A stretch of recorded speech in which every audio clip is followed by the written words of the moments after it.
Good morning and welcome. Thank you, Janice, for that. I'm Clara Arokiasamy and I'm the president of ICOMOS-UK and the founder and chair of the Intangible Cultural Heritage Committee. It is a pleasure to welcome you to our roundtable meeting. ICOMOS is an international membership organization concerned with the conservation of monuments and sites and historic gardens and landscapes and intangible cultural heritage, and is based in Paris. It is a network of around 120 countries and 10,000 members.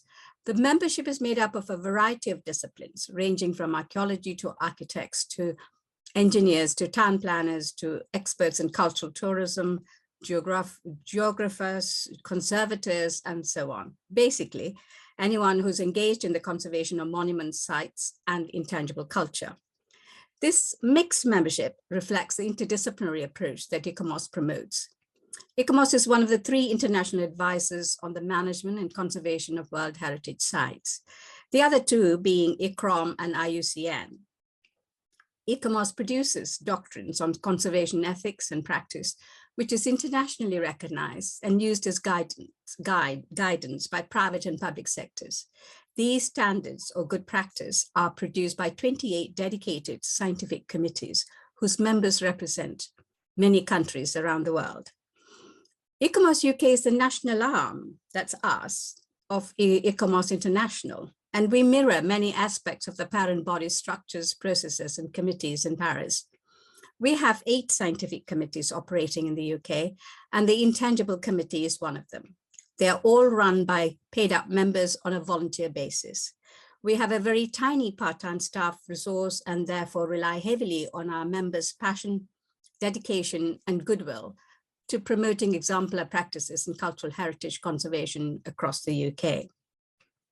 Now, turning to today's event, it is based on almost a decade's work that the Intangible Cultural Heritage Committee and I have undertaken together since starting out in 2012.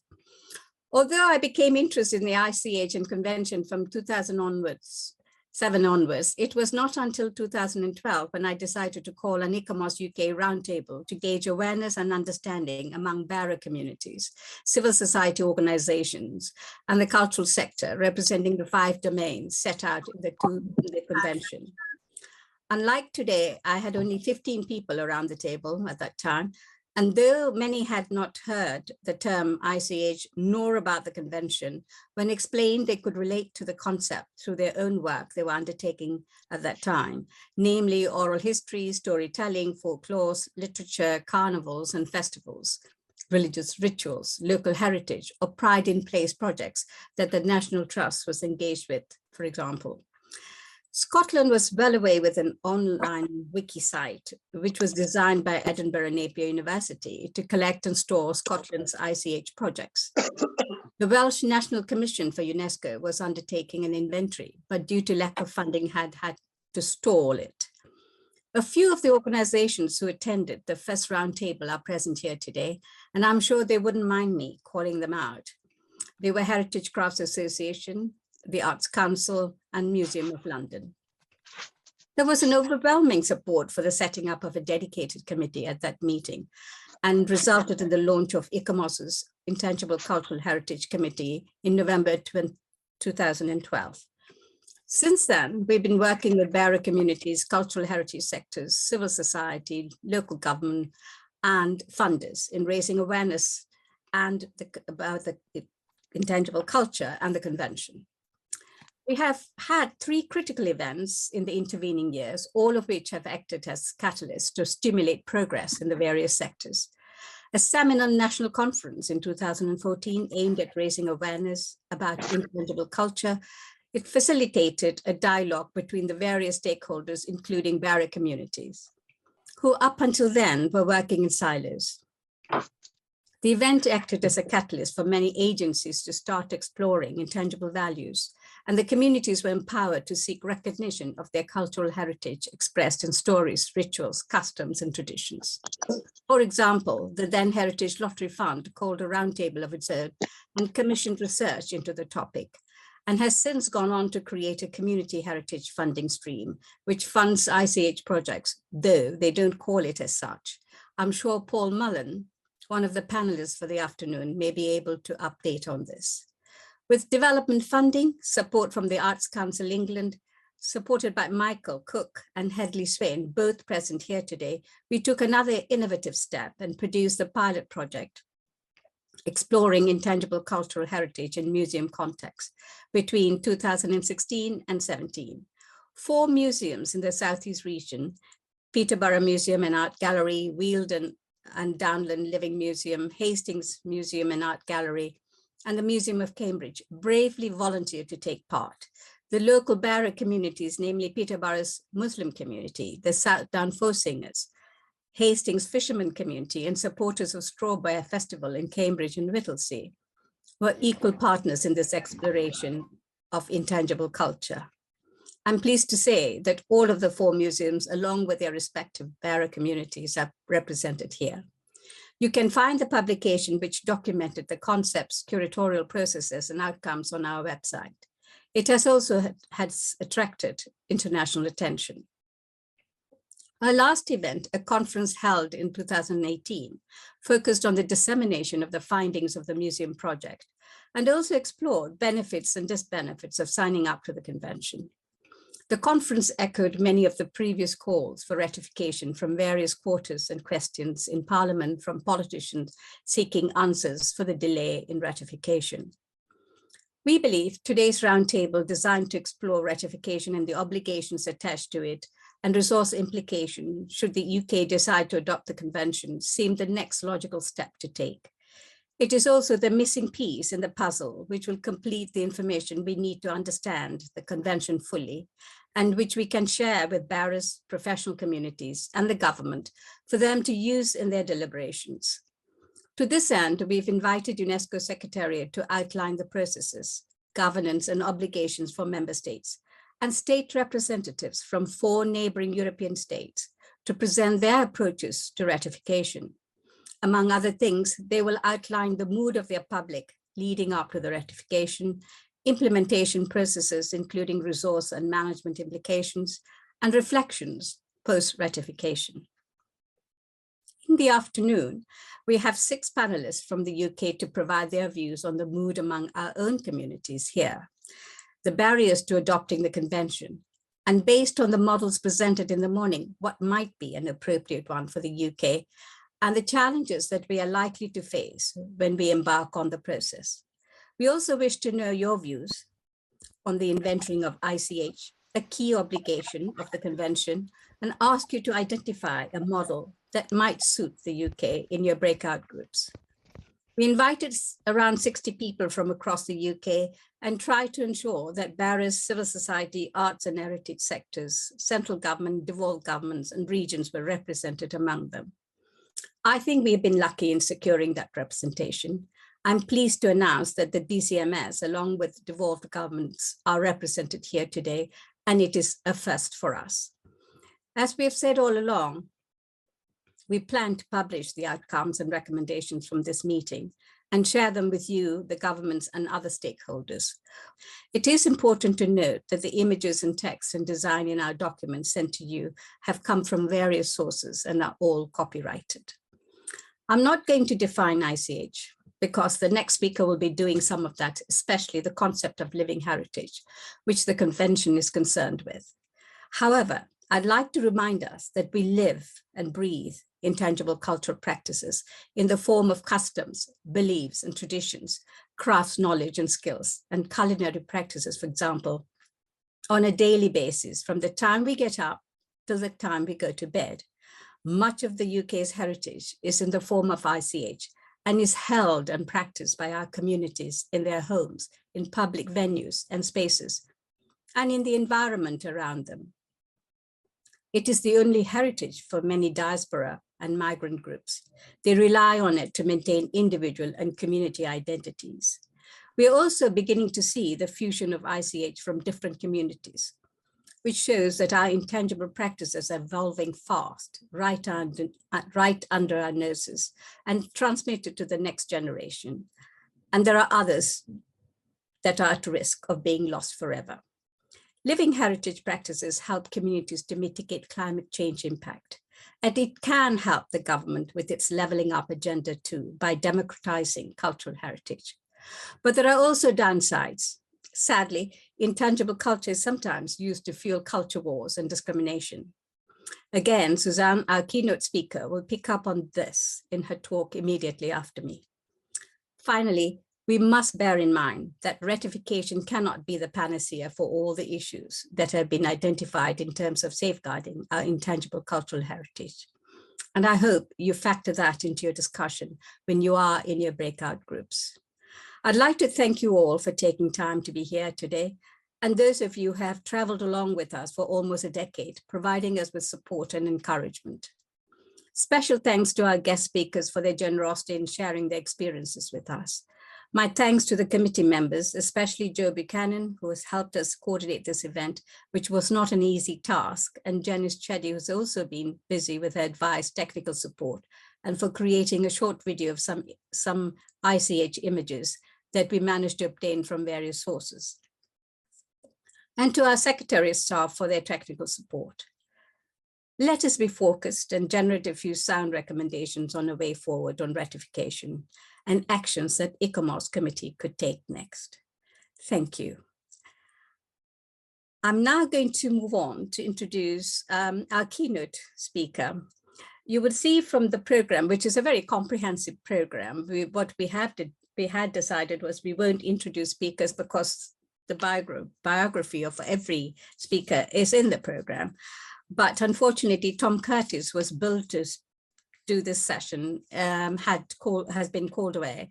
So Suzanne Schuttgen has stepped into the bridge, and we are very pleased to have her here. She's the head of capacity building and heritage policy unit in the living heritage entity of the culture sector in UNESCO, which also provides the secretariat support for the Convention for the Safeguarding of the Intangible Cultural Heritage. She has managed the development and implementation of Convention's global capacity building program in more than 130 countries and the Global Facilitators Network since 2011. In 2017, Ms. Schuttgen was entrusted with the development of a second priority program entitled Safeguarding Intangible Cultural Heritage in Formal and Non-Formal Education, which was conceived in the larger context of attaining Sustainable Development Goal 4 on quality education. Suzanne is also coordinates the UNESCO University Chairs Program in the field of living heritage and supports the collaboration with the regional specialized centers on safeguarding intangible cultural heritage under the auspices of UNESCO. She has contributed to statutory meetings under the convention for a decade and has specific knowledge and experience at the interface of living heritage, safeguarding, sustainable development, gender, periodic reporting, education, disaster risk reduction, and indigenous peoples issues, among others. That is a very impressive background, and I'm delighted we have her here to take us through especially definition, the obligations for the state when they ratify, and experiences of other countries, how well that it's worked out for them. I'm going to hand this now over to Suzanne. Suzanne, are you there? Yes, thank you so much, Clara. I'm very much here and I'm really delighted to be here. And I have to say that I'm very impressed with what you just presented to us, all the activities you've already undertaken to bring different stakeholders together around the safeguarding of intangible cultural heritage, the creation of the ICH committee in ICOMOS. We all know, you know, that ICOMOS is a very important partner for UNESCO, a long-standing and precious partner. And it really is, it's wonderful for me to be here. And I'm sending you sincere and warm regards from Tim Curtis, the secretary of the convention, who cannot be here with you today. So I will try to do my best to provide all that we can contribute to this exciting discussion we're going to have today on ratification of the convention in the UK. So congratulations again for everything you did for this event. And I'm really very curious also to hear more about the mood on ratification that you have been speaking about. So maybe one last word. I'm also delighted to see some of our very active states parties representatives here from the Netherlands, Sweden, Malta, and Norway. That is also a pleasure to see that the peer learning between states parties is actually, or states parties and hopefully to be states parties are actually is happening. And I think the online modality facilitates this in a certain way. And this is really also great.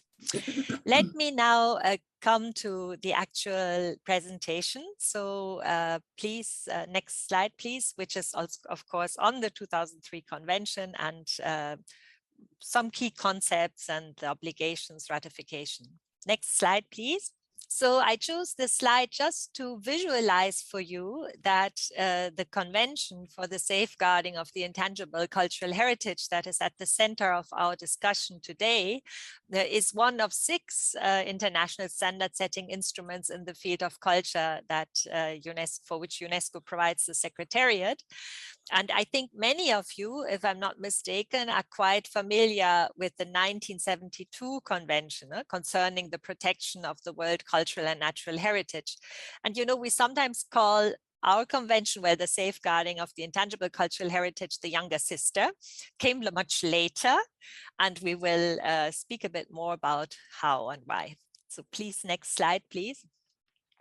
Well, the 2003 convention, I think Clara already alluded to it, was adopted in 2003 and entered into force already in 2006. It was very impressive at the time how fast states ratified. You know, you need 35 ratifications for this international instrument to enter into force, and that was already reached in 2006. And today, see 180 states parties are already there. I mean, have ratified, are part of the community, the international community around this wonderful convention, and that's a lot if you think that there are a total of 193 UNESCO member states. Next slide, please. Well, because many of you know the World Heritage Convention, we sometimes find it's good to contrast the 2 conventions to understand better the specificity of intangible cultural heritage. So what is important to keep in mind, it's all about broadening our understanding of cultural heritage. So whereas on the left-hand side, you have the sites, monuments, landscapes that are part of World Heritage. On the right-hand side, you have expressions, skills, practices, and knowledge, oral traditions, rituals, knowledge systems. We will talk a lot about all of these different types, dimensions of intangible cultural heritage. Another key difference, the World Heritage is always place-based, and that's not necessarily the case for intangible cultural heritage, especially if you look at rituals, for example, life cycle rituals. They're not necessarily place-based, and also people take their intangible cultural heritage with them when they move. Now, on the left-hand side, we have the term conservation of World Heritage property. On the right-hand side, you have safeguarding of all, in fact, intangible cultural heritage. There are 2 ideas here. Conservation puts the focus on preserving, on keeping as it is, on ensuring that it continues to exist as it is. Safeguarding is a more dynamic notion, and it accepts that there are changes, and it's about ensuring the viability, the living nature of this particular cultural heritage, which we call intangible cultural heritage, and also living heritage, because it is not static but dynamic.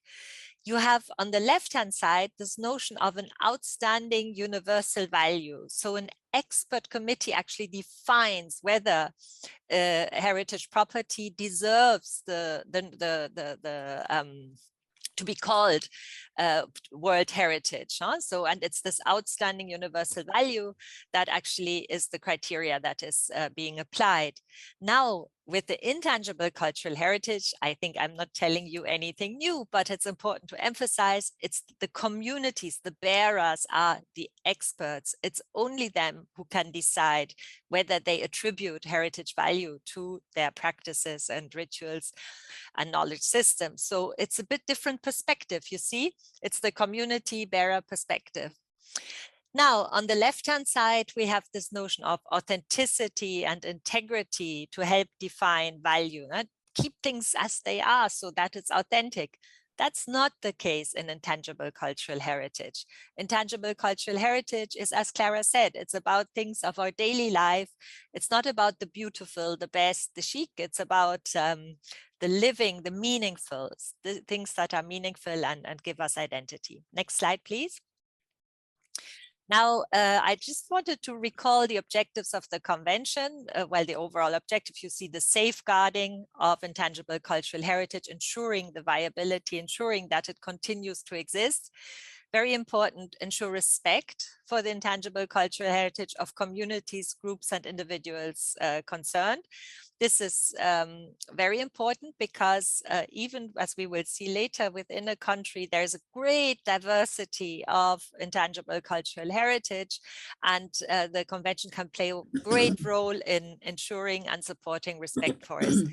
There's raising awareness for the mutual appreciation of intangible cultural heritage. So you don't have to like my intangible cultural heritage. I don't have to like yours, but we actually respect each other because we know I don't identify with yours, you don't identify necessarily with mine, but it's the respect we have for each other that we know this is important to you or me. And that is actually the respect aspect within limits, as I will say in a minute. So then there's also the possibility of international cooperation. Next slide, please. Here, just look at the definition. So we have practices, representations, expressions, knowledge, and skills.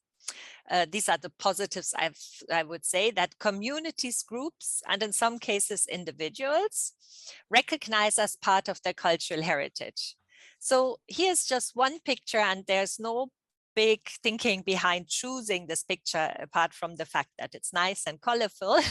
But what it does show is the archaic polyphone dance and rituals from the Shopluk region in Bulgaria. So none of us probably who are here today would be able to decide whether this is intangible cultural heritage or not. But the community knows it, they decided it, and they are actually in charge of ensuring its viability, transmitting it to next generations. Next, please. Another positive, here I already mentioned intergenerational transmission. There's always the connection between the continuity with the past, the meaning for the present, and the wish to have this continued in the future. And this transmission process from generation to generation also involves that there is a recreation in response to changes around it, in response to the environment. So we mentioned gender earlier very briefly.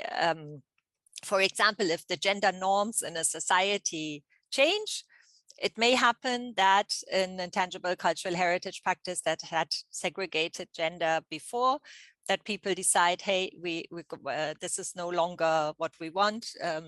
If something was reserved for men, women can also do it, or other gender groups. This is just one example. Or if you you migrate with your intangible cultural heritage, you need to be creative about how you continue to transmit it. The COVID pandemic has put all of us in this situation that we were not able, for example, certain festive events or family traditions to continue them as we used to. So we had to be creative and adapt. Now, this adaptation is important. And what I said before, what is another criteria is the sense of identity and continuity. And with all of this, we are promoting respect for cultural diversity and for creativity. Thank you. Please move on. Next slide. Now you have the don'ts. Huh? Not everything is possible, as it may sound if you look the first part of the definition. Here it's very clear that for the purposes of this convention, consideration will only be given to intangible cultural heritage that is compatible with human rights instruments, as well as with the requirements of mutual respect. So if somebody instrumentalizes intangible cultural heritage for nationalist purposes or any disrespectful representation or accusation of other cultures or groups, that is not accepted under the convention. And internationally also, it will not, you will have no chance to get recognition for the intangible cultural heritage at an international level. So this is very important. Next, please. Now, just the convention actually does give, is a bit more concrete when it comes to intangible cultural heritage, saying that it includes oral tradition, performing arts, traditional craftsmanship, social practices, rituals and festive events, knowledge and practices concerning nature and the universe, very important for this whole climate change reduction, disaster risk prediction, prevention, management, and so on, the last one. Now, these domains are just suggested in the convention. States are totally free to see if there are other domains that they want to name in the way they manage their intangible cultural heritage. So, for example, there are lots of countries who have languages also as part of, as a separate domain, whereas in the convention, language is considered like a vehicle of for transmitting intangible cultural heritage. Please, we don't have the time today, but go and see this wonderful tool, which is called Dive into Intangible Cultural Heritage. It allows you to browse through all the elements that are on the lists, but you can choose, okay, I want to see some examples for oral traditions. You click and you get them. I want to see how they relate to sustainable development goals. You can click and get them. So I would love to go into this now, but you can do that at your own pace. Please, next slide. Now, just to highlight again, community participation, intergenerational transmission, living dynamic heritage. These are the key concepts. If communities are the only ones who actually can decide whether something is considered intangible cultural heritage, within the framework I was just describing, of course, then it's clear that they have to be part of all safeguarding activities, identifying, inventorying, safeguarding, plan development, and so on. Intergenerational transmission is one criteria to help us see whether something is intangible cultural heritage, and it has to change, it has to adapt, it is dynamic. Next one, please. Now, the range of stakeholders, I think we have a nice range of stakeholders already here today. Well, of course, the states parties who are the signatories then of the convention, they're a key stakeholder and the interface with the UNESCO as an organization and the committee of states parties. The communities, groups and individuals concerned, their non-governmental organizations have a role at national level, but also at international level in providing advice to the committee at the international level. We have researchers, institutes, centers of expertise, universities who can all support in this continued transmission of intangible cultural heritage by communities from their perspective, respective comparative advantage. Museums, archives, cultural centers. Clara already illustrated a little bit what museums can do.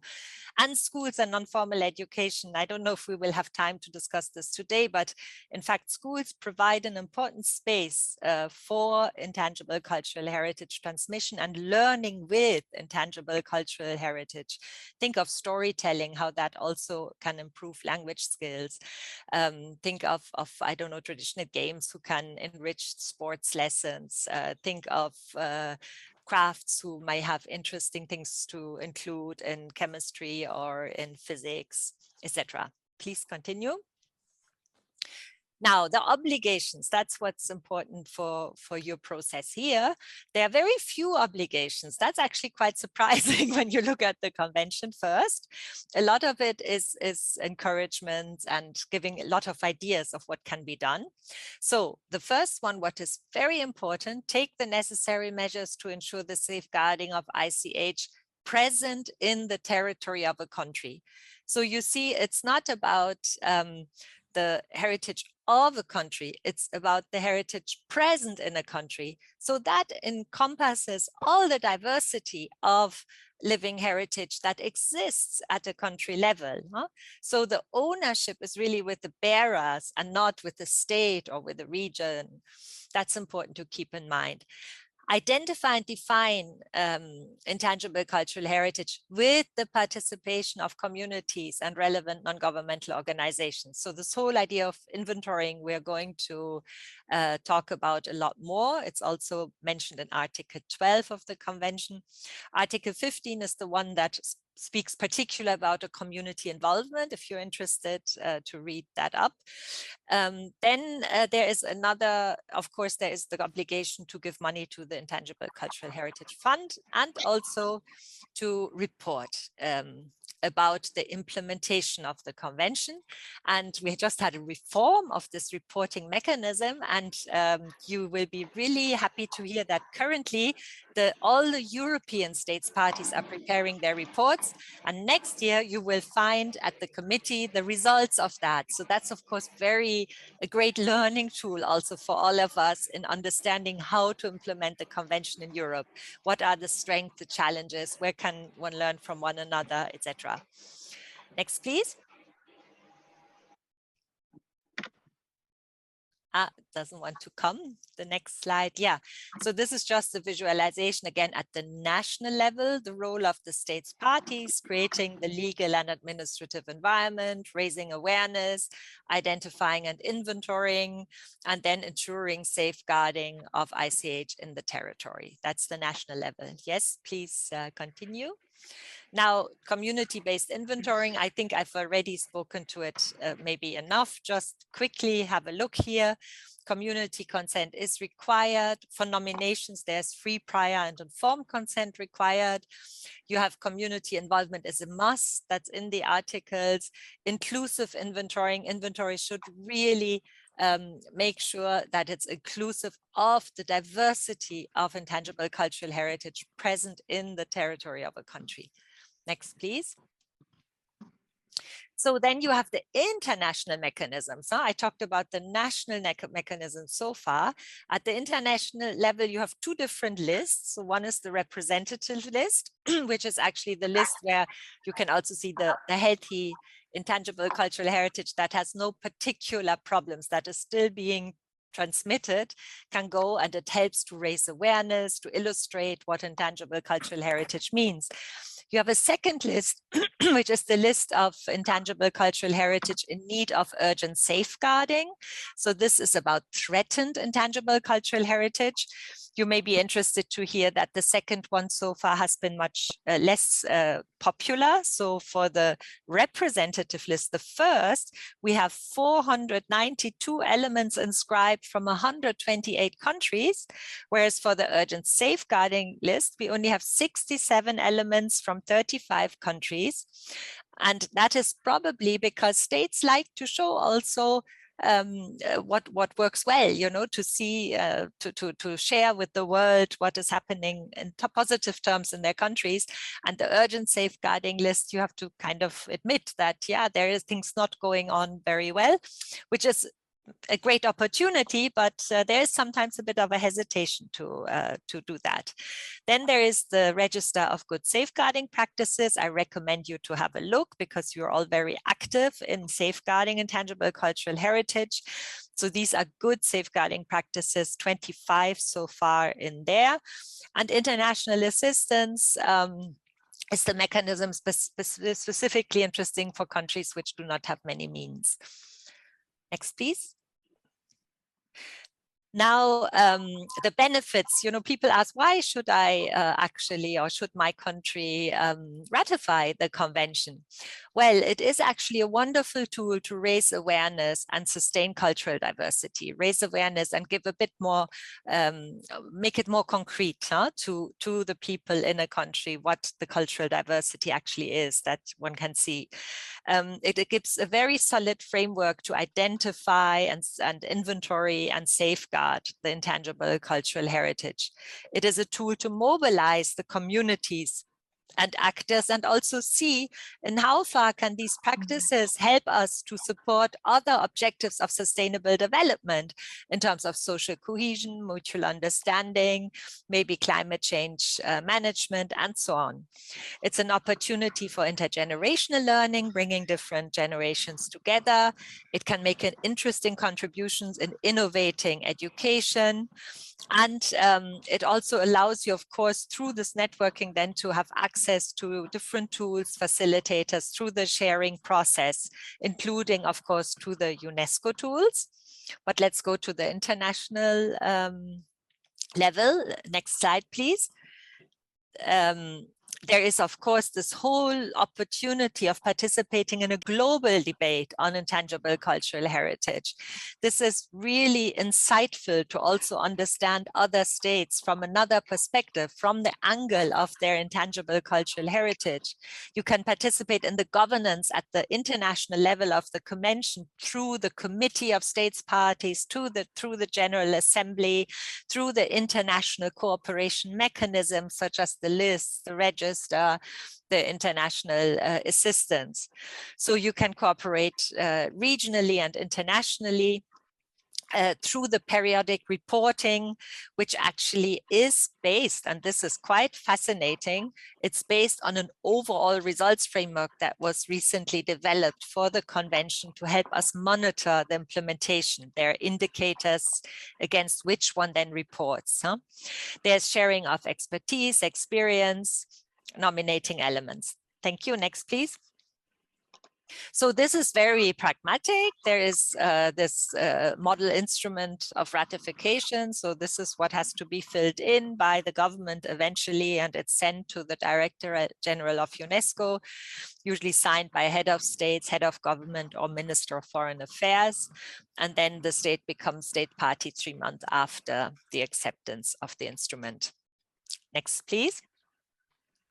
Now, working towards ratification, we will hear a lot more from our colleagues from Netherlands, Sweden, Malta, and Norway, but it's consultations, media campaigns, establishing consultative or advisory bodies. ICOMOS has already moved ahead so much with all of you on this.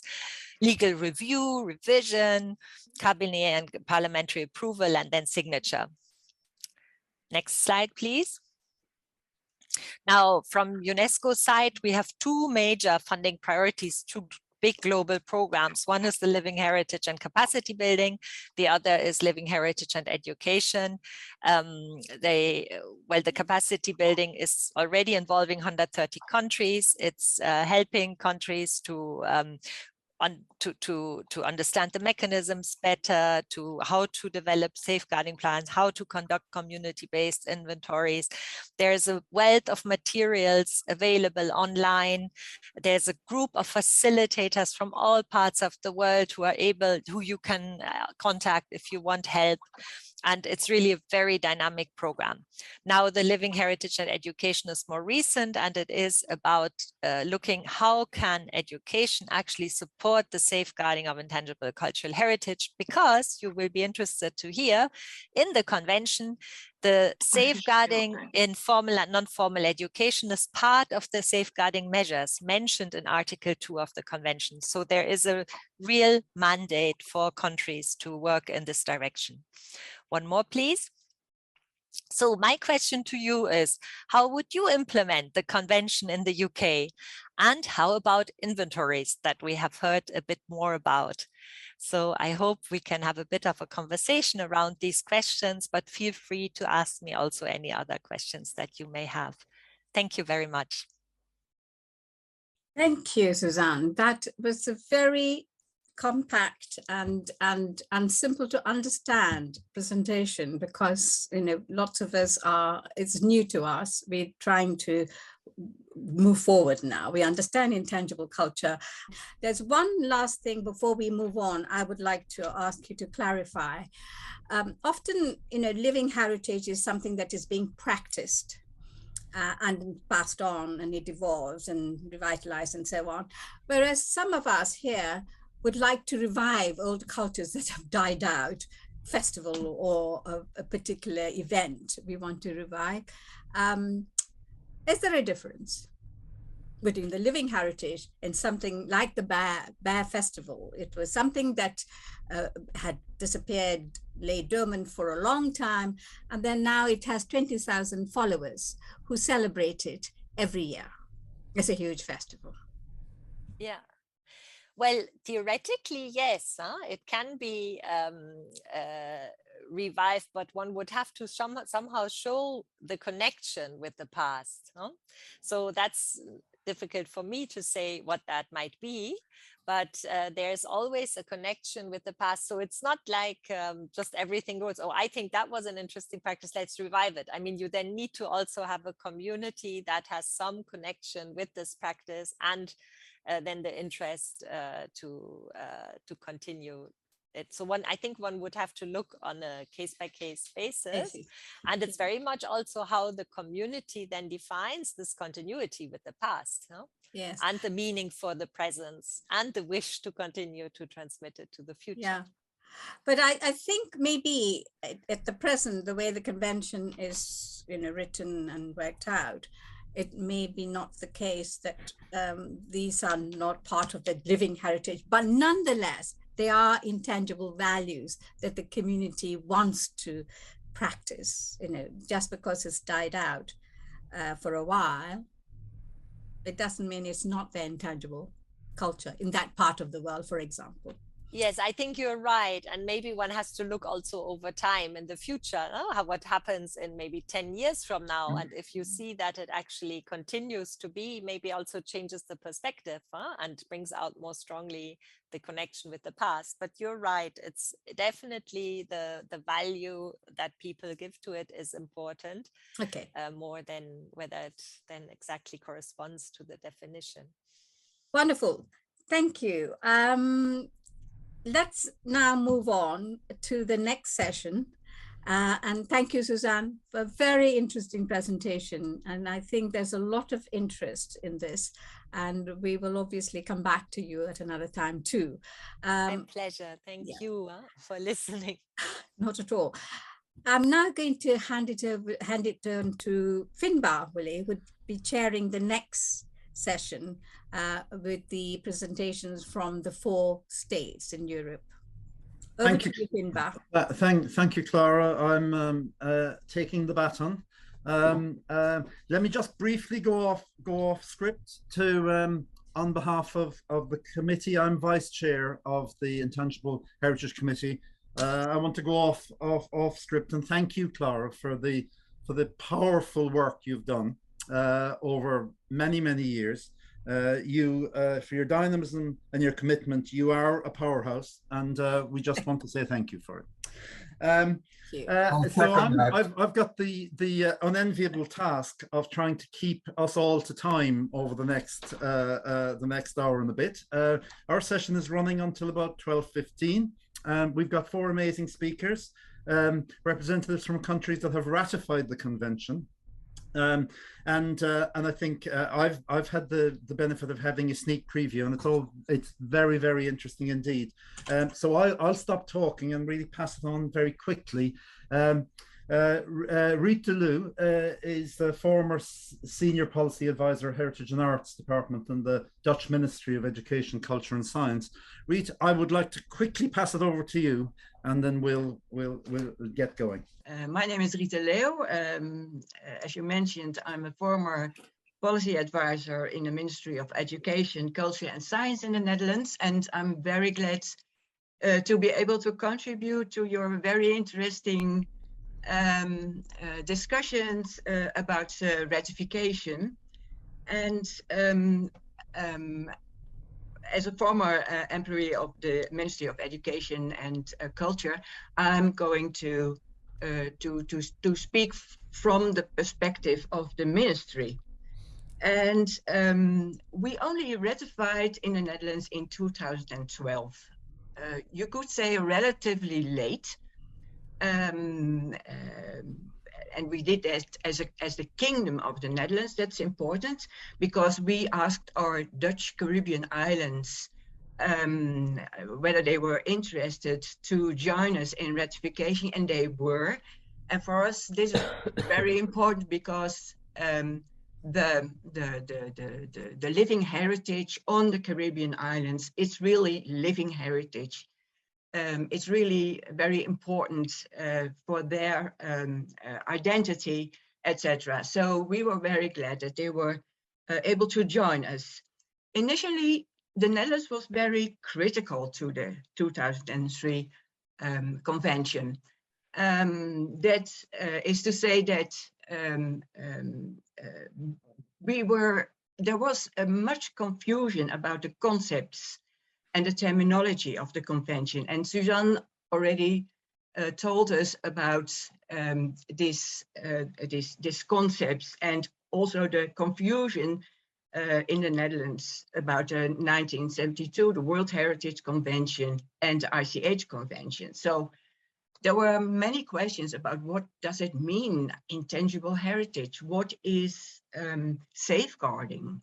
What is meant by revitalization? Are we going to revitalize dead traditions? And so there was a lot of confusion. Luckily, our National UNESCO Commission organized a lot of roundtables to discuss the convention and all the concepts of them, and also about what then were the masterpieces of intangible cultural heritage. So there were a lot of discussions together with the stakeholders, and that gave us some clarification about the concept of the convention. And then luckily our parliament was in a discussion about folklore and folk culture. So they said to the Minister of Culture, this is also a very important part of our heritage, and we want you to give more attention to this. And then always when the discussion ended, some parties in the parliament asked, Minister, when are you going to ratify the convention? And then at one moment when we had done our research, the minister said, okay, we are going to ratify. So then we stepped towards the ratification. And then we had to do our research, and we said, okay, we have a good infrastructure in the Netherlands for heritage. We have our museums, we have a center for folklore, we have our research institutions, so that's okay. As Susanne told us, there are few obligations, and it's not really very costly to be a state member of this convention. So that helped. And then we thought the convention is really a good instrument for heritage policy in the Dutch multicultural society. For us, it was very important to have these groups, migrant groups, or groups coming from Suriname, living in the Netherlands, coming from the Caribbean islands, coming from Morocco, from Turkey, etc. We thought this 2003 convention is a very good instrument to get them on board in participation in culture and in heritage. So that was also a good benefit, we thought. At the same time, we had a new cultural participation fund. So they saw it also, this fund also saw the convention as a new and dynamic way to support the bearers of folk culture.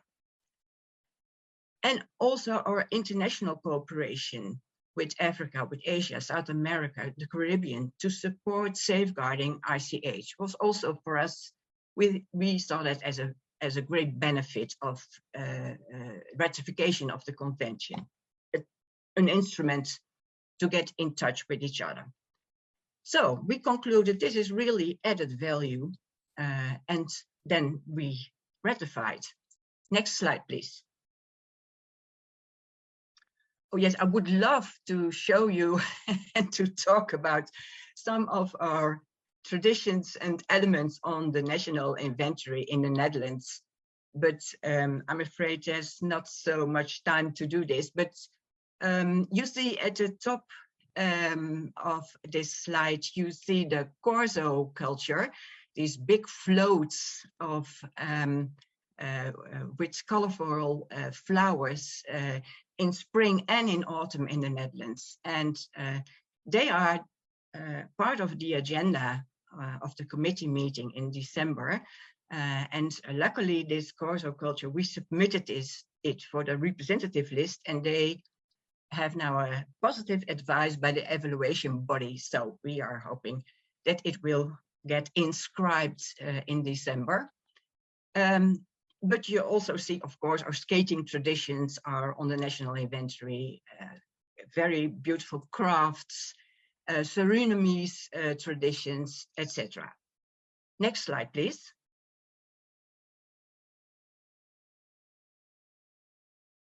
Could I have the next slide, please? Yes, thank you.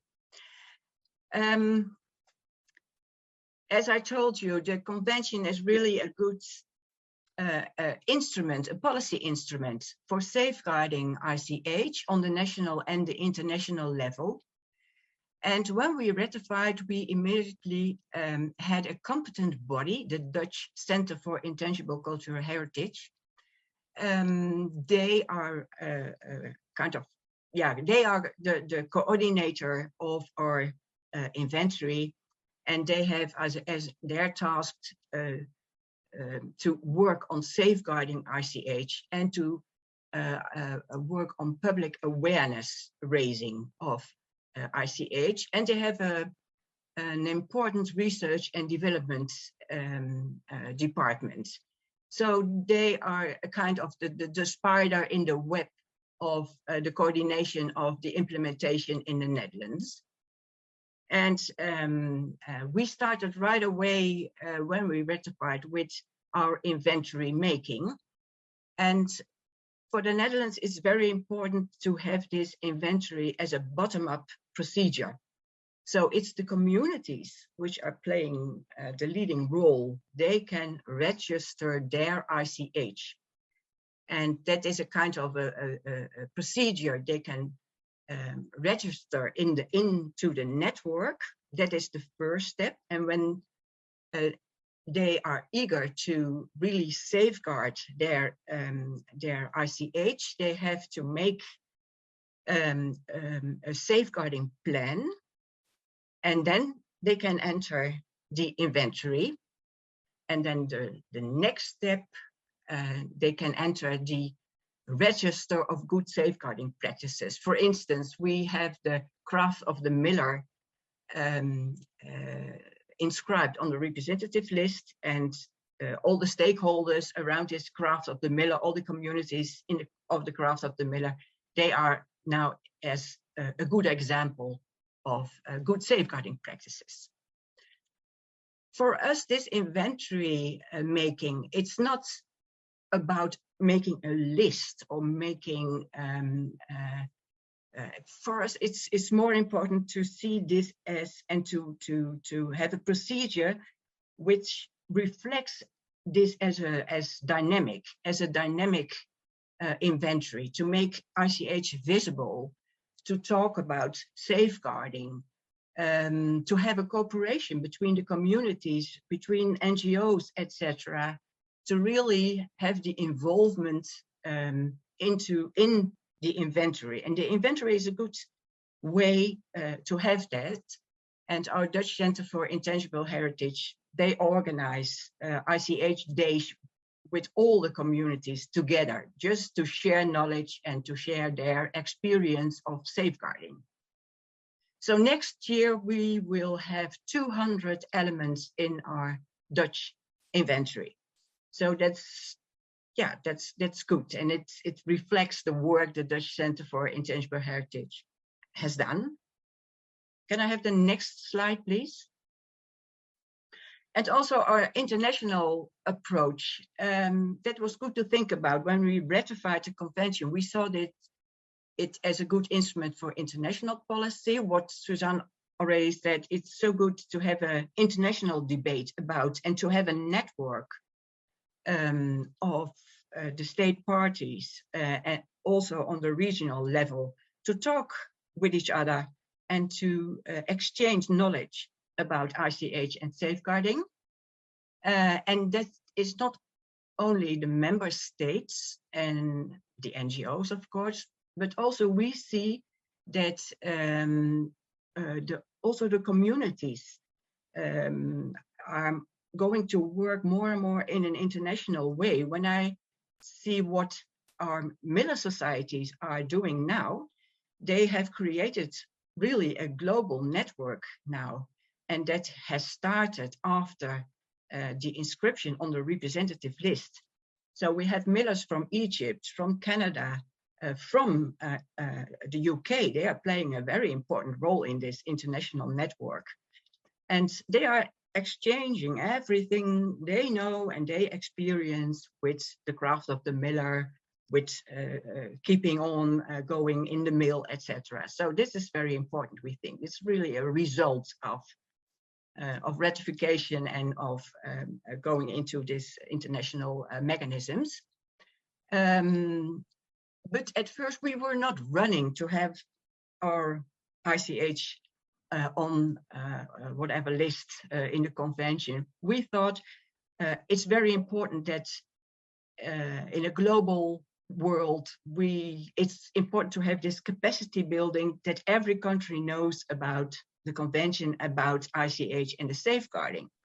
So we contributed to this global capacity building program in UNESCO.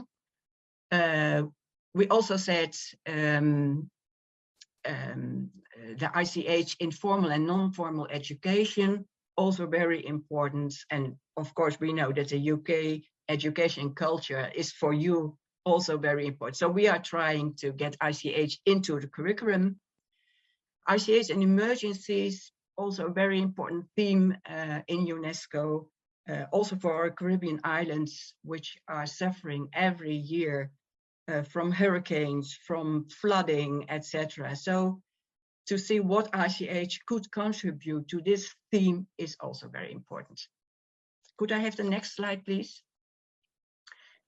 Yes, very shortly, the benefits. It's really what we see. ICH is participation, culture participation. So we see that as a really a great benefit, that it's ICH which invites and facilitates the citizens' participation, and it contributes to this value in society.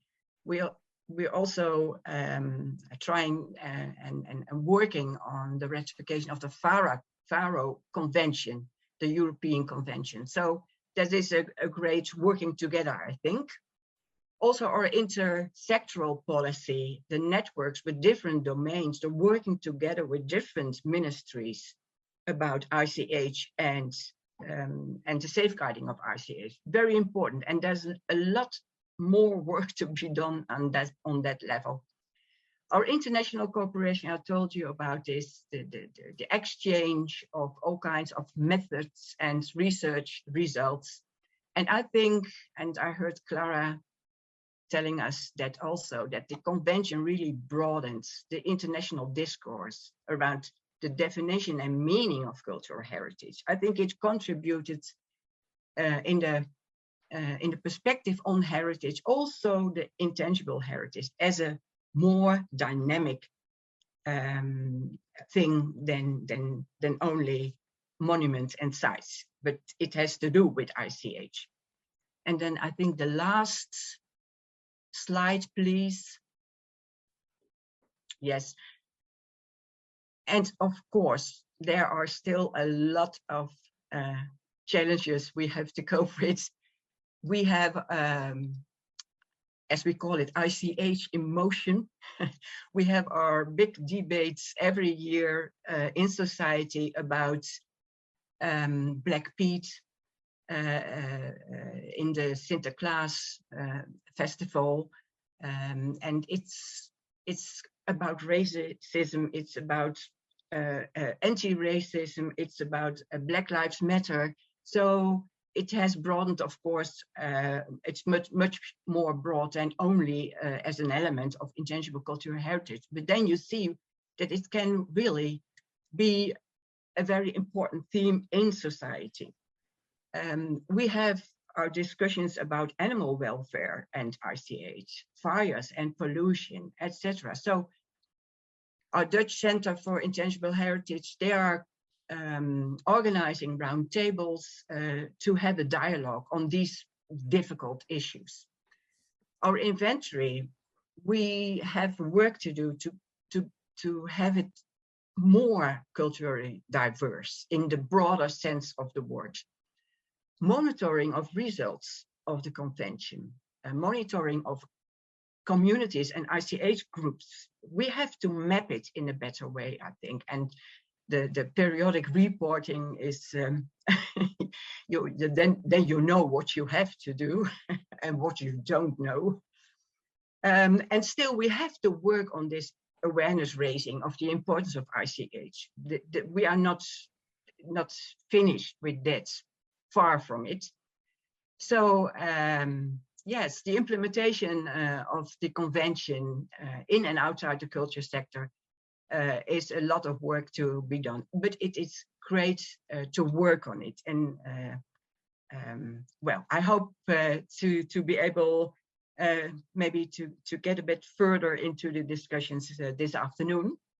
Thank you very much. Thank you very much, Reid.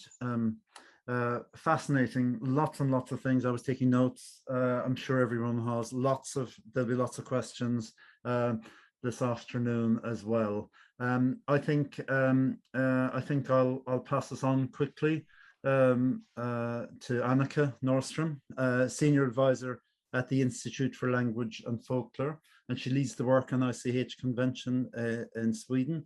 I'm going to ask you, Annika, to do your best to keep it to time, because I'm trying to catch up some time from earlier. So over to you. Thank you, Finbar. I will do my best. Yes, you have my PowerPoint here. Yes, the Institute for Language and Folklore is a government authority under the Ministry of Culture, and that could be a good thing to know when I tell you about the work in Sweden. The Institute's assignments include the Swedish language, the national minority languages, as well as dialects, names, folklore, popular culture and traditions in Sweden. Next, please. For over 100 years, ISOF and its predecessors have documented folklore within all the domains covered by the 2003 convention.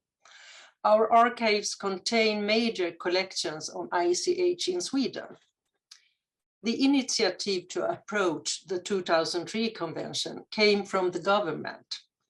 And when ISOF, shortened, got the first assignment in 2009 on how Sweden would implement the convention, the expressions themselves were a familiar word to us.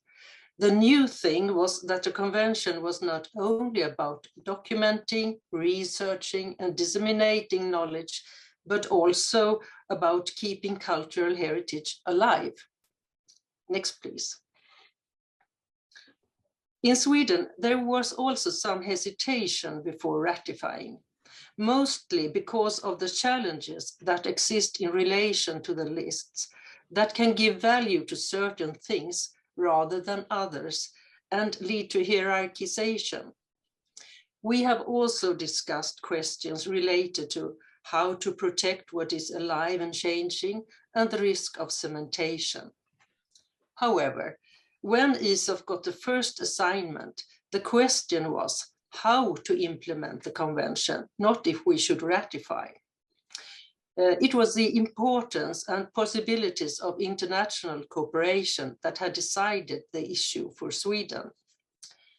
And in January 2011, the government ratified the convention and gave ICOMOS a 3-year assignment to develop working methods and to coordinate the implementation.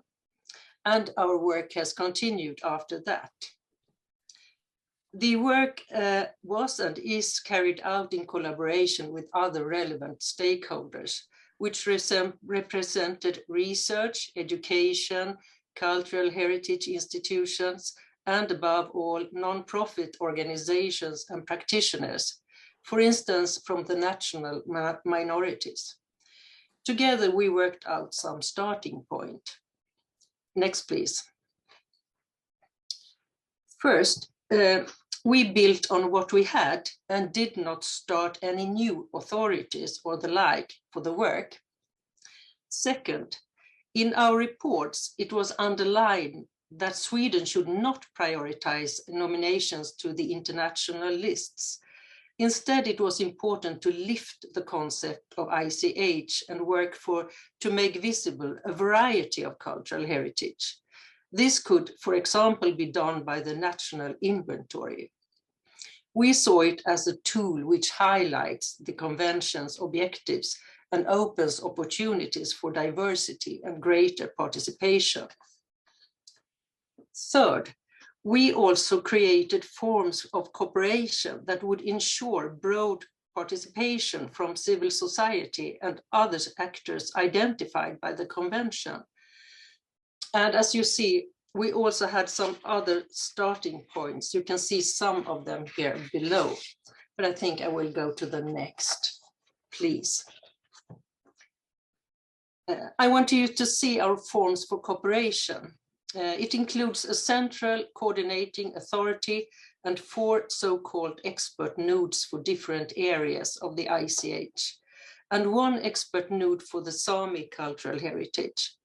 Each of these with their own broad network within the domains of the convention. These organizations has led to collaboration between various actors who normally are not in constant contact with each other. But they are not only ways of collaborating and implementing the convention, but also forum for a critical approach and discussions about cultural heritage. Next, please.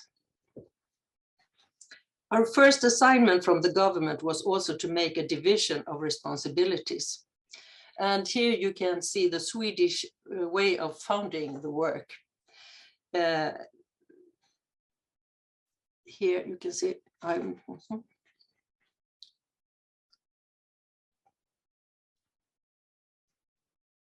within these forms, we started the work with a national inventory, but also seminars and methodological workshops. I can also state that these nodes have shown a little different activity, and that the node for crafts is the most active. 2 NGOs from the networks were accredited also to the convention. And as you see in the network here, you have cultural heritage institutions, which also includes archives and museums and so on. Next, please.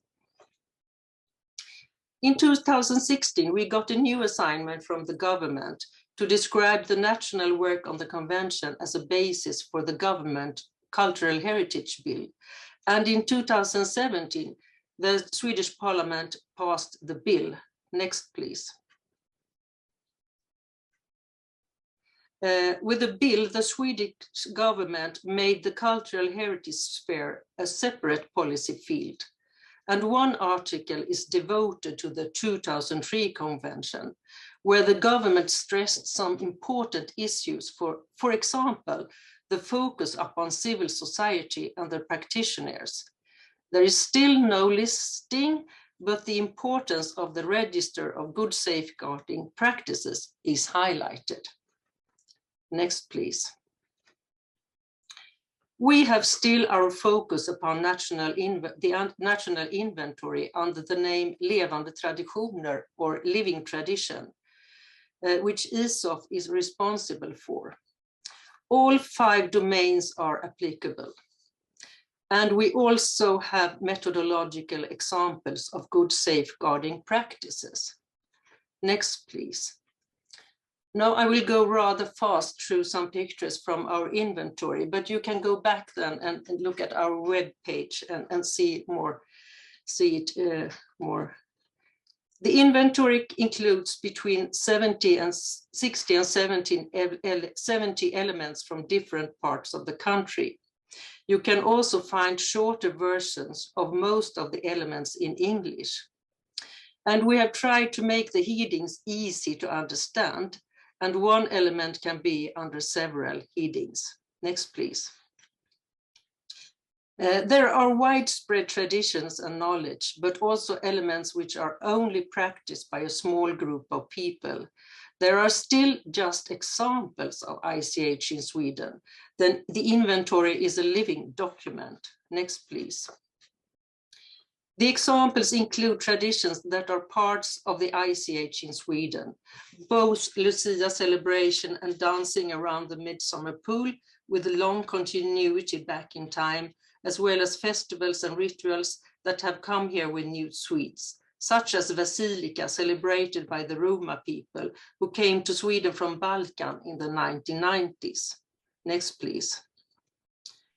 In the Swedish language, the inventory contains extensive material. Since the work is done at a cultural heritage institution, it is seen as a way of raising awareness and safeguard ICH, but also as a form of documentation. Here you can see a part of the description of the Hammarkullen Carnival, completed in collaboration with the practitioners and the community behind. Next, please. Here is also a shorter description in English. Anyone can submit a contribution, and the inventorying is completed in consultation with a responsible expert node. Next, please. Already in 2017, when the government opened the opportunity for nominations to the register, one of our accredited NGOs, the Storytelling Network from Kronoberg, had prepared a nomination file, which was adopted in December 2018. Sweden still considers that sharing methods and the register to be of the greatest importance and an opportunity to highlight the work of the practitioners and NGOs. Now I will come to a but and soon to an end. In connection with the Land of Legends appearing on the register, and when other countries' cultural heritage was added to the lists, and the newspapers wrote about Italian pizza and reggae music of Jamaica, the government received pressure from various actors on international nomination.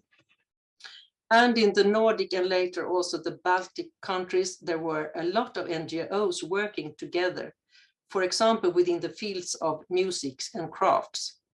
So when Norway started to prepare a multinational nomination on the Klinkebo traditions for the Nordic countries, we contributed with the Swedish part, and the government said yes, because it was a very good example on how to work together in the frame and in the core of the convention.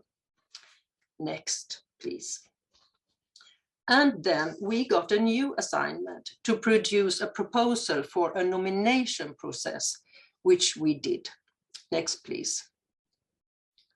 So this year, the Klinkebo tradition is one of the files that EB has examined for the committee.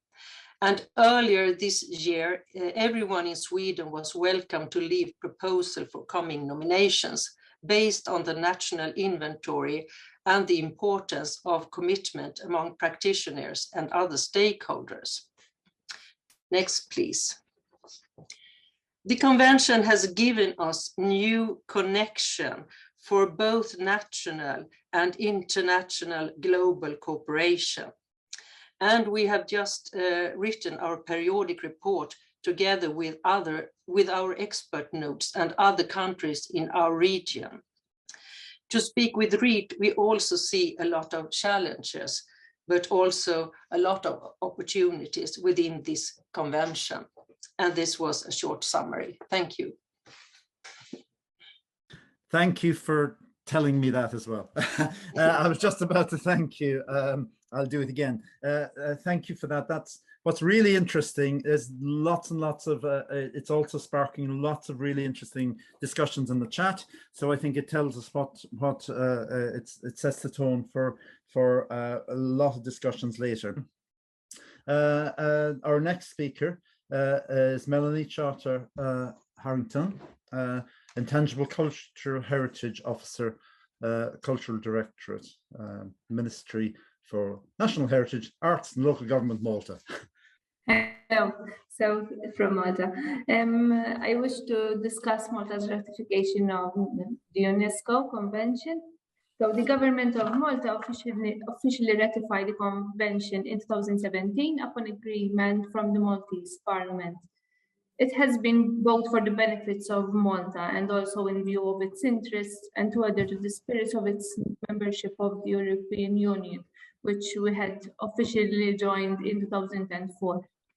Since the said convention constitutes an effective international instrument and relevance to the protection of ICH, its promotion as well as the knowledge generates respect between cultures, for which both the government of Malta and European Union attach the utmost importance, since the same convention contributes to ensuring cooperation and assistance on the protection on the intangible of heritage worldwide. Intangible heritage, as opposed to tangible heritage, embraces all those elements of a country's or society, locally, national, or globally, that go to make up the world's cultures. So post-ratification, the convention was ratified, but where do we start? We had no strategy, neither we had a budget yet. And as soon as the ratification news hit the media, newspapers were already guessing which element was going to be first enlisted. But education on convention needed to come first. Next slide, please. I think it's the next one. Thank you. So in this context, the Cultural Directorate, who had no previous experience on the ratification of the convention, recurred to seeking the assistance of a consultant. We were suggested that consultancy from the Secretariat of UNESCO to assist on the implementation of the convention at country level and to understand the needs and the key objectives that can be addressed in the context of implementation. Examinations based on both the fieldwork and on the study of various documents and sources commenced at national level so that national stakeholders may find useful in their efforts to safeguard living heritage in Malta first. Also, analysis of documentation related to the socio-cultural context in Malta and to policies and activities implemented in the field of ICH. Together with the consultant directorate undertook several exchanges and training sessions with the administrative and operational staff of the Cultural Directorate first, and the embarkation of a strategy to prepare the logistics for the mission and to set an agenda with relevant stakeholders. Next slide, please. To create effective visibility of ICH, the general public had to understand first what intangible and tangible cultural heritage was. Physical consultation by the expert consultant carried out in Malta included the organization of around 20 meetings and visits and connection with more than practitioners. This happened in a week.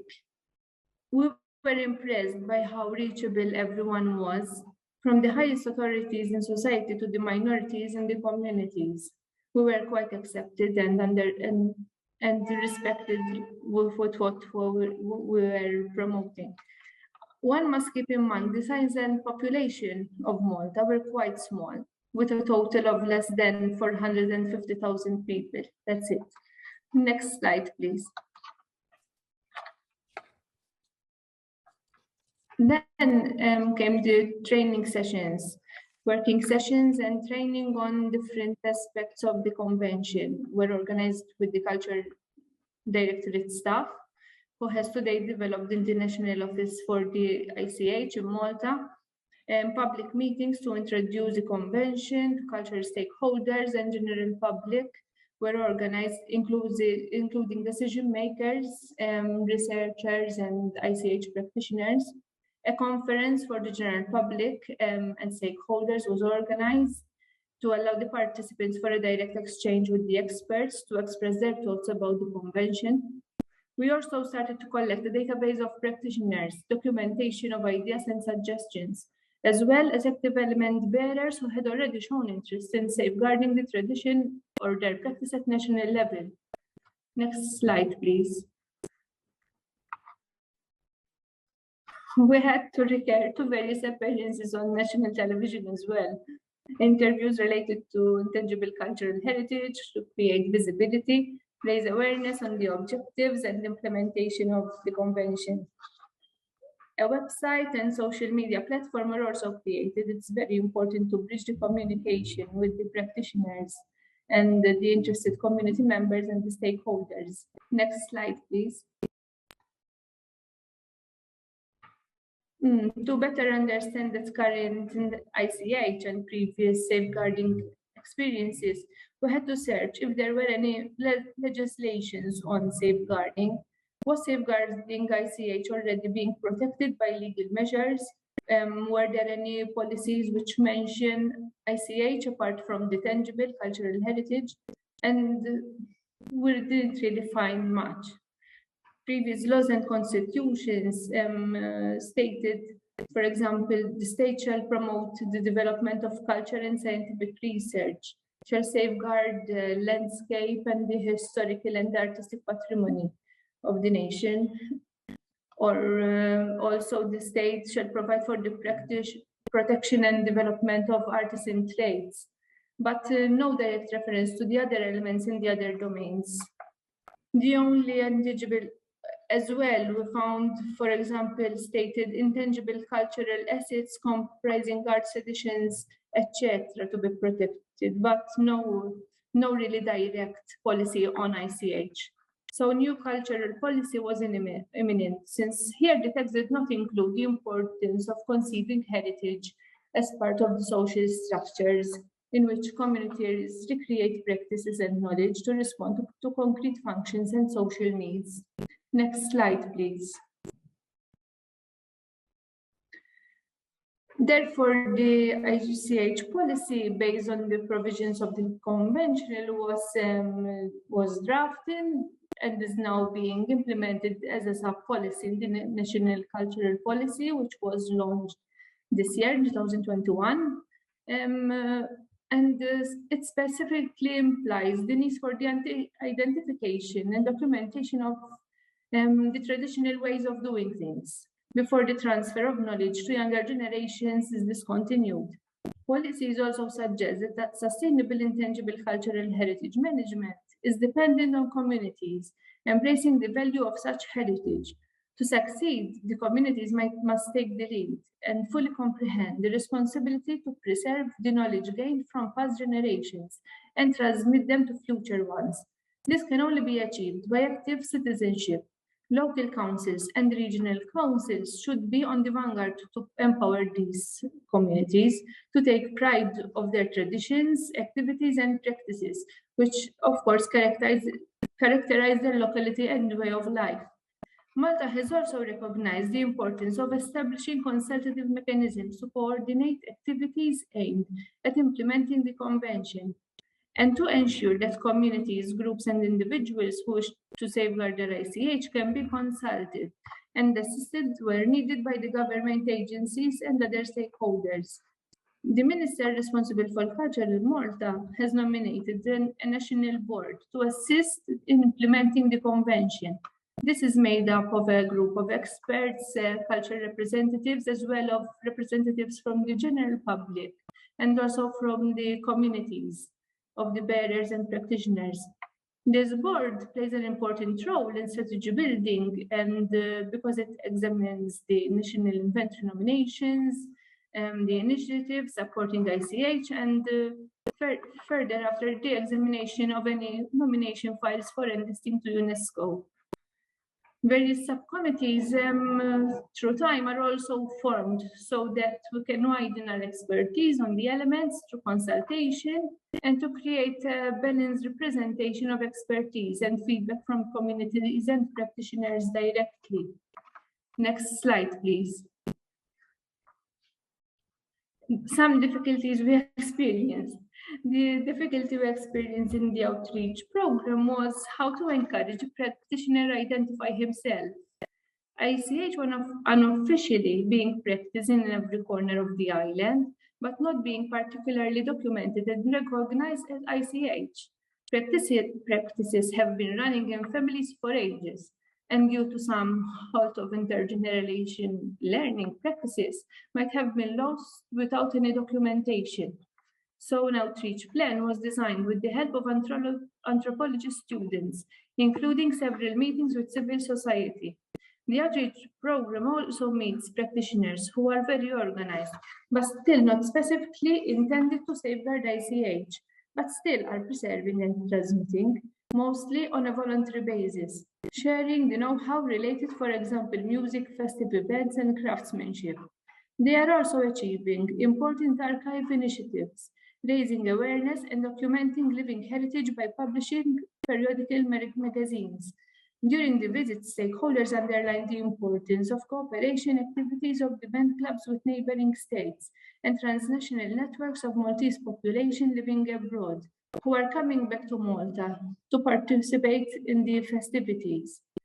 Other associations dealing with cultural expressions in need of safeguarding were already organizing awareness-raising activities in schools on a voluntary basis. Next slide, please. And to the date of ratification, the institutional framework for safeguarding heritage was mostly oriented towards the conservation of built and archaeological patrimony. Furthermore, the culture sector has been managed at the administrative level by various institutions, and several ministries took the culture sector in their portfolios in the last 13 years. We had a lot of changes of ministry, so there was no constant occupying of ministry for a long time. Today, the Ministry for the National Heritage, the Arts and Local Government has been designated as the main entity responsible for safeguarding intangible cultural heritage in Malta. So it is more facilitated now for the communication with our stakeholders, Heritage Malta, who manages the museum sector, the local council with whom we collaborate for the community's outreach, and the Arts Council who deal with the cultural funding. It's more stabilized institution now. Next slide, please. Also, the Maltese National Commission for Education, Science and Culture, the NATCOM, is associated to the Ministry of Education in Malta, functions as a consultative body in various mechanisms related to UNESCO. Several focus points and experts have experience in the domain of ICH and UNESCO programs and initiatives in the field of culture, heritage, and education. The University of Malta plays a high role in this convention for us. It is a very active institution in higher education, research, and cultural promotion. In fact, the Department of Anthropological Sciences includes a team of specialists in the field of ICH areas, which carries out safeguarding activities related to living heritage, such as research, education, also community involvement. They also have a specific Masters of Arts course devoted to cultural management. To this date, more credits and course content specifically on ICH are being included in specific courses at university level at tertiary education. This department plays an important role in researching contemporary cultural aspects in Malta. Various articles and studies have been published by researchers and social scientists, including periodic publications. This interdisciplinary initiative includes collaboration between disciplines related connected to culture and heritage, such as social anthropology, history, classics, etc. And other entities include, apart from the University of Malta, the Malta Tourism Authority, the Arts Council, the National Archives, Lifelong Learning Center, who play a role in protecting various aspects of intangible cultural heritage by creating new courses directly related to the practices. However, civil society actors are the best dynamic stakeholders involved in various ICH safeguarding initiatives. Next slide, please. The understanding of community participation as conceived by the Convention was integrated in the discourse of several stakeholders interviewed. As mentioned above, different institutions, civil society associations, and individuals carry out safeguarding activities in the field of living heritage. A number of these initiatives are undertaken on a voluntary basis as part of cultural associative work, not networks. During the interview, several stakeholders expressed the will to submitting nominations to UNESCO lists as a priority for the safeguarding and for promoting an international visibility of living heritage elements. During the meetings, stakeholders also expressed their interest to undertake community-based inventories of the intangible cultural heritage, but it has to be examined along the route and have to consider also the size of the inventory of Malta. Since we are very small, I think it's still managed well within one inventory. And we also examined the participation in educational programs in schools and associations, awareness-raising activities in media, and research and documentation. Next slide, please. During the consultation period, we identified generally the weaknesses, the strengths, the opportunities, and of course the threats, which I'm not sure if I have time to go into one by one, but maybe you can have a look after the presentation. The main weaknesses, for example, were the gender issues, to make sure that women are still able to practice their practices freely. It was not an issue, but maybe some practices were more being still carried out by men instead of women, and so we needed to promote the equality to everyone. Also, threats and opportunities were discovered. For example, the lack of coordination between the various institutions. Everyone was working for culture, but there was no centralized structure who was working on what. So the various institutions devoted to culture and heritage had to work together to make sure that working for the same objectives. Opportunities to invest ICH, of course, were necessary. Like, for example, the recent restructuring of the Ministry of Culture was crucial, and including the ICH as a main priority of the ministry. We have planned more to increase activities, experience in heritage management. And of course, we had to make sure that we always had funding at hand. In fact, we had to engage in different sources of funding from EU and national sources to keep this initiative going.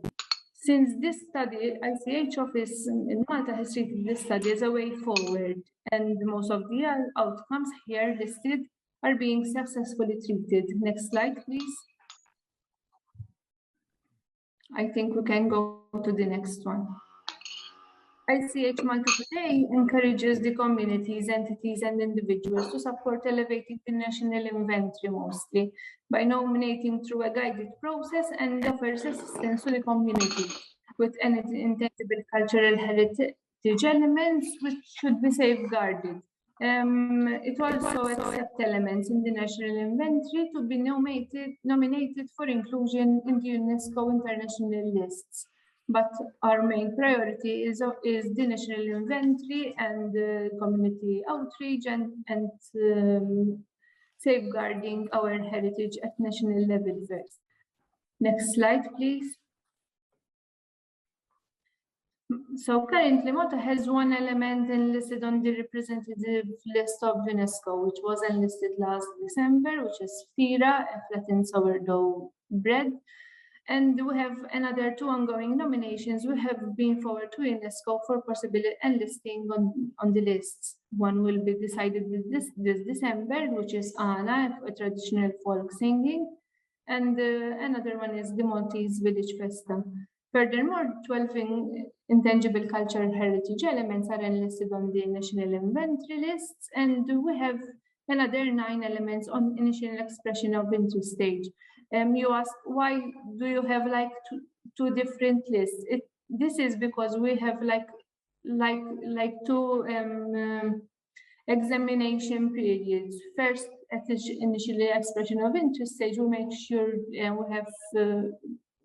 we carry out more consultation, so the examination is more inclusive with the communities. We split the examination period into parts. Next slide, please. So the ratification of the convention, I think, in our experience, has added a new domain to be articulated with the current structures devoted to heritage and culture. Furthermore, the recent enlisting of Fira, I mentioned before, which was enlisted last December, has generated a nationwide interest and even pride for the practitioners. The commitments towards safeguarding ICH has reached a much higher position at higher level of governance. Next slide, please. The prestige, honor, recognition, and attention attributed to the safeguarding initiatives of the Convention shall make cultural practitioners proud of what they do. They will be energizing their own efforts to continue, transmit, and even extend their traditions. Hence, the preservation of elements that makes us Maltese and proud of our culture will be safeguarded. These 4 years of ratification have been a huge learning curve for the state, a lot of work, but a satisfaction and a huge encouragement for the future. Thank you. Thank you very much, Melanie, for a really thorough overview. And as you say, this is a small country, and it's really interesting that you have a whole perspective in a way that you can because of the size of the country. Thank you very much. I will move us on to Hildegard Berggren, who is the Senior Advisor of Arts Council Norway, working in the section for Heritage and the Museum. Over to you, Hildegard. Thank you, Finbar, and thank you for inviting me to this roundtable discussion. Before talking about the work with the convention, I would like to say a few words about the Arts Council Norway. Next slide, please. Arts Council has a broad spectrum of tasks of function within the cultural field, like managing the Cultural Fund, artist grants, the Audio and Visual Fund, and other funding streams. The allocations provide funding for a variety of projects and activities within the performing arts, visual arts, music, literature, in the heritage fields, archives and museums, and more. We are managing government initiatives on the museum sector. We collect, create, and share knowledge about the cultural field. We work with international cooperation and cultural and creative industries, and we are the National Diversity Coordinator in the cultural sector. That was a new task from 2020. Next slide, please. Now I will talk about the convention. Norway ratified the convention in 2007, and Arts Council is responsible for implementing the convention on behalf of the Ministry of Culture. When Norway ratified the convention, it was pointed out that the requirements in the convention were already largely fulfilled. Safeguarding and documentation measures concerning ICH has been carried out in Norway for more than a century by institutions such as museums, archives, educational institutions, NGOs, and the individual practitioners themselves. Nearly all of these institutions and organizations receive public funding, be it from governmental, regional, or municipal authorities, either in the form of operating grants and/or individual project grants. It was therefore concluded that the ratification would not cause significant administrative or financial implications beyond the economic requirements relating to Norway's contribution to UNESCO. And the ratification was also seen as important for international cooperation and especially support the state parties in the South that was working hard to get this convention working. In the Stortingsbill, it was underlined that to work with the convention, we should put efforts to activities related to dissemination of information and awareness raising. And we should concentrate primarily on ICH of the indigenous peoples and the national minorities in Norway. Step one was to work with a national report on ICH in Norway based on a dialogue with the field. And Norway had at that time and now many eager NGOs and cultural bearers that wanted to participate. And we pay attention to the Sami ICH and the national minorities in this report. The report was published in 2010. Next slide, please. Now I will talk about the international mechanism and especially the work with nomination. So to follow up the work with the implementation, Arts Council was asked to develop procedures for nominations of elements to the international lists. That was back in 2010, 11-12. We wanted to draw attention to the register of good safeguarding practice. We thought and still think that sharing good methods for safeguarding is the core of the convention. And there was no need for a national inventory to send nomination for this register. So as we work with the international mechanism, we were discussing the national mechanisms. But since 2013, it has been possible for communities to send nomination files for evaluation by the states. And the procedure underlines that everyone that wants to send a nomination proposal are welcome to apply before the deadline mid-January each year. Arts Council encouraged nomination proposals for the good safeguarding practice and multinational nominations, but we underlined that we will examine all the proposals we receive. There is no financial assistance for preparing nominations. The communities or cultural bearers must prepare the file. They have to anchor the process within the communities. They must fill in most of the text in the form made by UNESCO. It's a time-consuming process that involves many stakeholders and encourages a lot of discussions related to the practice and safeguarding. And it forced the communities to work with strategies and strategy plan for safeguarding ICH. The Arts Council and Advisory Group will examine the nomination files based on professional assessments related to the questions and guidelines made by UNESCO.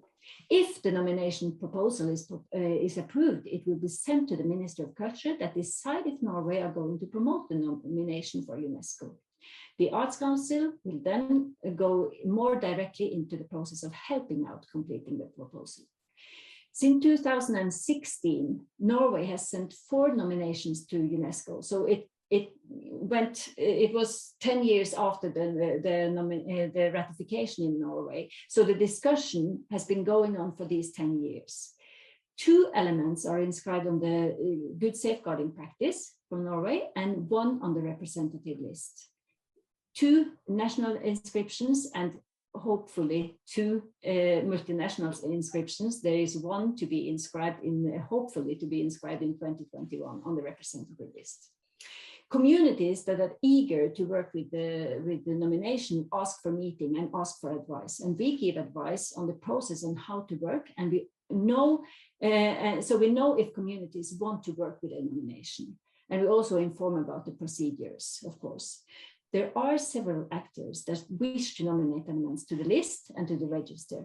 In order to manage expectations and to ensure sustainable nomination practice, we plan to establish more formalized guidelines for the national nominations process next year. Next, please. Since Norway ratified the convention, we have been discussing national inventories. So as Reed and the former presentation talked about, the discussions and the concerns on the ratification, in Norway, we took that after the ratification actually. So we talked about how to do it after we have ratified. So the discussion on national inventories were really increasing after 2011-12. And in 2016, the Ministry of Culture instructed Arts Council to make an inventory on ICH in Norway. And during the discussions around the national inventory, Arts Council made an internal report in 2014-15 and agreed on some principles. For instance, the inventory should be built on open data and an open register, and it should be an open register where everyone could contribute. As Annika talked about the hierarchy, we thought we should avoid a kind of system that highlighted or was looking into hierarchy. So in workshops with UNESCO facilitators, actually Harry Deacon, that is based in Great Britain, and Rick Smets in 2015, we discussed community-based inventories, and we decided to build on the ideas and discussions and the work from this workshop. So the inventory was launched in 2017 in Norwegian only, but in 2019 it was translated to English and Norse Sami. Today it's 41 elements registered on the list, and 5 elements in the English version. Next slide, please. As I said, we followed up the workshop in 2015, the UNESCO workshop, and we asked NGOs that participated in the workshop to help out. The NGOs basically made a form and they gave input to the guidelines for how to fill in the form, because they know how they would describe the elements. So they gave us a lot of good advices and helped out. They were also invited to prepare for elements to be registered at the inventory when it was launched, for inspiration and to highlight the diversity of ICH. And we also wanted to have some good examples we could refer to for later registrations. That was an advice we was giving in the workshop. And in the work with establishing the inventory, we looked to other countries, of course, and they inventory work, of course, to Sweden, to the Netherlands, and to Finland, that was eager to work with the register, and also to Scotland to find inspiration for our work. And when the inventory was launched, there was around 20 examples inscribed. Next, please. The inventory has an inclusive approach. Anyone can submit a contribution. They have to create an account and fill in a form where some of the information is mandatory and some are optional. That is to be inclusive. And also, Arts Council had an editorial responsibility for the inventory. We reserve the right to remove articles that do not fit with the website's profile, and contributions that fail to comply with the rules for updating may also be deleted. We have only removed 2 elements inscribed until now, and they did not fit with the website's profile, so that's why. We also gave feedback to contributors to the elements they describe if they are narrow or if they need to change some information or highlight some information. So we try to guide them through how to inscribe. Next, please. Norway has commented on the listing mechanisms in UNESCO being politicized the last years. We have underlined that the community's opinion should be heard by the state parties, as it is the communities themselves who identify, determine the value of, and safeguard their living heritage. We have strived to establish procedures both in the inventory in Norway and the procedures on the international nomination based on this approach. And for instance, the Norwegian Coastal Federation that has been leading the work with the multinational clicker nomination that Annika was talking about, they have been working with the file and nomination proposal for many, many years. They have put a lot of resources in this effort, but they have underlined that it has been a rewarding process. They are seeing a general awareness raising to the Klinkerboard tradition, but in addition, they point at several of those who are interested in the tradition becoming aware of its complexity and realizing the value of this work. So the listing mechanism is a tool for safeguarding, obviously. Next, please. Arts Council has also organized conferences and seminars to raise awareness to the convention back in 2010, 12, 14, and so on. We have had dialogue with relevant NGOs and accredited NGOs especially, and today Norway has 8 accredited NGOs. We have also had have a dialogue with different stakeholders, like the different ministries, the Sami Parliament, different directorates, museum sectors, of course, and also educational sector and universities. And in 2021, an extensive and inclusive consultation process has been carried out in the preparation of the periodic report, consisting of meetings with different stakeholders, 100 organizations, as well as written input. A draft version of the report in Norwegian was made openly available on the website of Arts Council and has been circulated for feedback among the key stakeholders. And this process has increased the awareness raising on a broader basis. And we have also had regular meetings with the international stakeholders. The Nordic and Nordic-Baltic cooperation is valuable, and now we can see it's increasing to the European level as well, and international level as well. It's also for focal points, but also for the NGOs to cooperate in these networks. Next, please. I would like to talk a little bit more about the work that Arts Council has been doing with the Samis and the national minorities. The work with the Sami ICH, we are collaborating closely with the Sami Parliament. They are not so eager to work with nomination and inventories, so we had to be following up the work with awareness raising and more dialogue-based work. The goal of this work, we have organized a lot of seminars and meetings, and the goal of this work has been to acquire knowledge about the various aspects of Sami ICH by constantly searching for information on what has been done and what's missing. And there is always new participants that come with new information. So we want to identify general challenges that different Sami communities are facing, and also identify the specific challenges, and identify how and who to follow up in the further work. That is important for us. And the seminars with the different national minorities we facilitated between 2014 and 2018 were based on the same model, to actually get the information and the knowledge back to the Arts Council to see how we can work with the different communities. And in Norway, we have 5 different national minorities. So we are following up the Stortingsbill that was pointed at this purpose and this work we had to do. Back to the work with the Sami. The Arts Council have a yearly conference, and it's well-established tradition. Artists and arts and cultural workers, government, politicians, and the media from all over Norway are invited. It usually attracts some 300 to 600 professionals from the art and cultural field all over Norway. And Sami art and culture was the theme of the conference in 2017. And the title was Sami Anger. And they highlighted a lot of work with ICH. And we see that internationally, the art and culture of Sami and indigenous peoples is in demand. And I think we have a lot to learn from them in the work with ICH. And especially want to highlight the work on intellectual property rights. Together with the Sami Parliament, we organized a workshop with UNESCO facilitators again, the Heritage and Weeks back in 2019, on Sami ICH.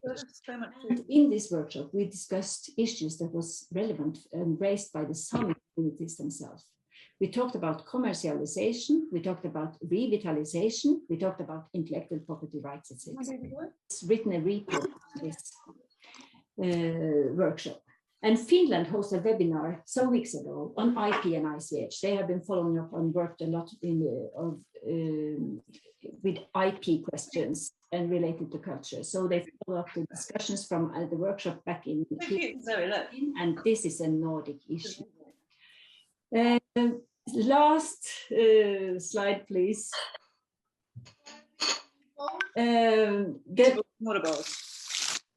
The framework, the periodic report that has been talking about, that Susanne also mentioned, the framework of this periodic report shows that the work with the ICH is more than listing mechanism. In the consultation process, we can see that institutional and human capacities is highlighted in Norway, and also transmission and education, how to work with the education field, and also to see how international engagement and cooperation can lead to safeguarding ICH. So the work with the periodic report has provided new insight based on the dialogue with the communities. And the periodic report has also provided dialogue on a more strategic level with different partners and network on the state parties level and also within the communities. And it has developed and managed and maintained in-house competence. And the work with ICH is about international cooperation. And this has been highlighted in the work with the periodic report as well. So thank you. Thank you, Hildegard. I just want to take this opportunity to thank you all. It's been fascinating, and what's coming through on the chat just shows how engaged everybody is with it. So really looking forward to this afternoon's breakout groups. So thank you very much to everyone who participated. It was really, really fascinating. And I say we will be interrogating you in the breakout groups. So we will come back to you all. Thank you very much.